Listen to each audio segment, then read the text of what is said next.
আর আমি একটা লেকচারে বলেছি না, পুরুষ মানুষ বোকা। পুরুষ মানুষ কেন বোকা? কারণ সে সবাইকে খুশি করতে চায়। সে চায় মা সুখে থাক, বোন সুখে থাক, স্ত্রী সুখে থাক, যদি আরও স্ত্রী থাকে ও সুখে থাক, সন্তানরা সুখে থাক, সবাই ভালো থাক। এবং তাদের ভালোর জন্য তারা কত কষ্ট করে, দিন রাত ডিউটি করে, অফিসে যায় আসে, জ্যাম ফেস করে, মানসিক প্রেশার নেয়, শারীরিক প্রেশার নেয়, নেয় না?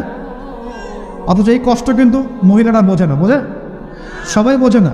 আছে অনেক ভালো স্ত্রী আছে, কিন্তু সবাই কিন্তু বোঝে না।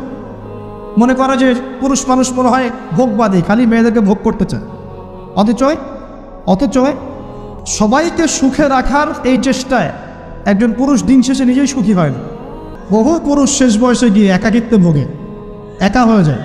হালাল রিজিক হয়েছে, একটা নেককার পরহেজগার মেয়ে দেখে বিয়ে করে, ব্যাস তাকে নিয়ে দুনিয়ার ছোট্ট জীবনটা কাটিয়ে দেয়।